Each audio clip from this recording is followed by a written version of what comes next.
Hello student, MSc agriculture soil science में आप सभी के लिए लेकर आया हूँ आपका जो सब्जेक्ट है मैनेजमेंट ऑफ प्रोबेटिक सॉइल, जिसमें आपको इम्पोर्टेंट टॉपिक है तो आपके एग्जाम में आपको देखने को मिलेंगे स्टूडेंट। तो आप अगर चैनल पर नए हैं तो चैनल को लाइक, सब्सक्राइब और शेयर करना नहीं भूलें। तो चलते हैं, सबसे पहले हम आपकी मैनेजमेंट ऑफ प्रोबेटिक सॉइल के बारे में बात करेंगे कि प्रोबेटिक सॉइल आपकी क्या है ना। कि प्रोबेटिक सॉइल जिसे हम हिंदी में बोलते हैं समस्याग्रस्त मृदाएं या मिट्टी। तो समस्याग्रस्त मिट्टी वह मिट्टी है, ठीक है, जो कृषि उत्पादन के लिए उपयुक्त नहीं होती। तो समस्याग्रस्त जो आपकी मृदा है, जो आपकी प्रोबेटिक सॉइल है, वो क्या है, एग्रीकल्चर के लिए क्या है, उपयुक्त नहीं होती है, या जिन मिट्टियों में कुछ समस्याएं होती हैं जो फसलों की वृद्धि और उत्पादन को प्रभावित करती है। जो फसलों की वृद्धि के लिए और वृद्धि के साथ साथ क्या है, उत्पादन को प्रभावित करती हैं। इन मिट्टियों में निम्न प्रकार की समस्याएं हो सकती हैं, जैसे जल निकास की समस्या, क्षारीय मिट्टी, क्षारीयता, अम्लता और पोषक तत्वों की कमी, न्यूट्रिशन की कमी। ये सभी कमी आपको कौन सी मिट्टी में देखने को मिलती है, प्रोबेटिक सॉइल ना, समस्याग्रस्त मृदाओं में ये सारी चीजें देखने को मिलती हैं। आगे चलते हैं, टाइप्स ऑफ प्रोबेटिक सॉइल की प्रोबेटिक सॉइल के कितनी टाइप्स, कौन कौन से प्रकार की मिट्टी होती है। पहला है आपका वाटर लॉगिंग सॉइल, दूसरा है आपका एल्कलाइन सॉइल, तीसरा है आपका एसिडिक सॉइल, चौथा है आपका ड्राई सॉइल। ये चार प्रकार से आपका क्लासिफिकेशन दिया गया है, इसमें हमें डिफाइन करना है, अंदर इसके बारे में लिखना है, ठीक है। उसके बाद आपका केसेस ऑफ प्रोबेटिक सॉइल, ये प्रोबेटिक सॉइल मतलब आपकी समस्याग्रस्त जो मृदाएं हैं उनके क्या कारण हो सकते हैं।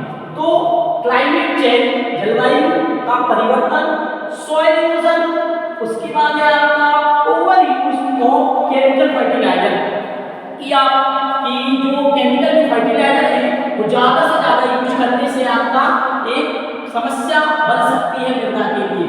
उसके बाद सॉल्यूशन टू प्रोबेटिक सॉइल, इसका सॉल्यूशन कैसे होगा, मैनेजमेंट कैसे होगा समस्याग्रस्त मृदाओं के बारे में। तो सॉइल टेस्टिंग है ना, मृदा की जांच कर इसकी हम समस्याओं को दूर कर सकते हैं। उसके बाद है सॉइल अमेंडमेंट्स, मिट्टी का सुधार जिसे हम बोलते हैं। उसके बाद है आपका तीसरा इरिगेशन मैनेजमेंट, है ना, सिंचाई जो है, सिंचाई करके भी हम मिट्टी को जो समस्या है उसको क्या कर सकते हैं, सही कर सकते हैं। उसके बाद नेक्स्ट है आपका एसिड सॉइल, जो आपकी एसिड सॉइल जिसे हम बोलते हैं अम्लीय मिट्टी क्या है। चलो देखते हैं स्टूडेंट, अम्लीय मिट्टी वे मिट्टियां होती हैं जिनका पीएच 7 से कम होता है, ठीक है।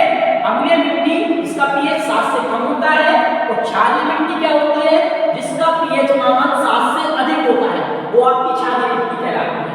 तो ये मिट्टियां अधिकतर वर्षा वाले क्षेत्रों में पाई जाती हैं, ठीक है। उसके बाद है classification of acidic soil, acidic soil का क्लासिफिकेशन। तो इसमें है आपका पहला मिडली एसिडिक पीएच जिसका मान है 6.0 से 6.9। उसके बाद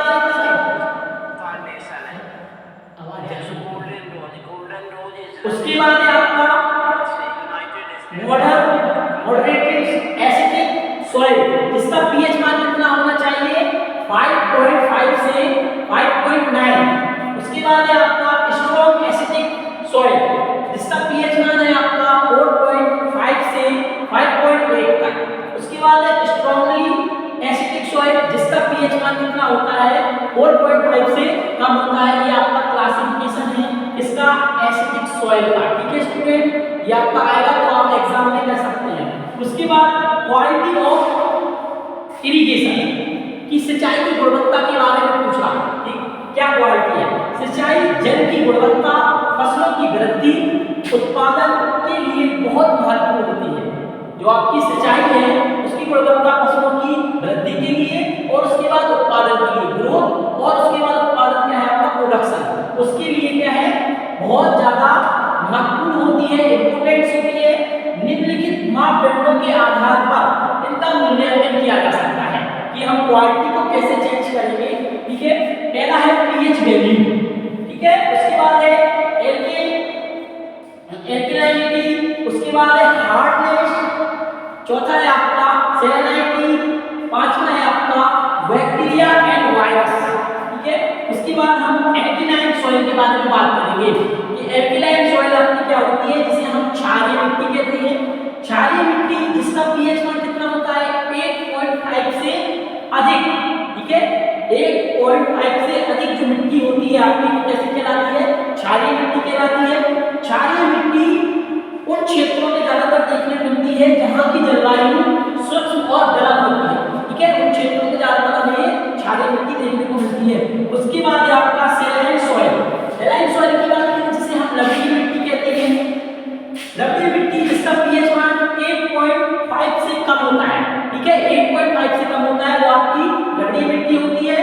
लवणीय मिट्टी कहलाती है उन क्षेत्रों में ये मिट्टी देखने को मिलती है जहां की जलवायु शुष्क और गर्म होती है, जैसे राजस्थान है ना, ये क्षेत्रों में ज्यादातर हमें देखने को मिलती है। तो स्टूडेंट आपको आपकी क्षारीय और लवणीय मिट्टी है तो इसको ध्यान रखना, कॉम्पिटिशन के लिए क्वेश्चन पूछा जाता है कि क्षारीय मिट्टी का पीएच मान 1.5 से अधिक, क्षारीय मिट्टी का पीएच मान लवणीय मिट्टी का 1.5 से कम, तो आपकी लवणीय मिट्टी कहलाएगी। Thank you. वीडियो अच्छी लगी हो तो लाइक शेयर करना नहीं भूलें। आगे भी आपको कोशिश करेंगे ऐसी वीडियो लाने के लिए और आपके एग्जाम के लिए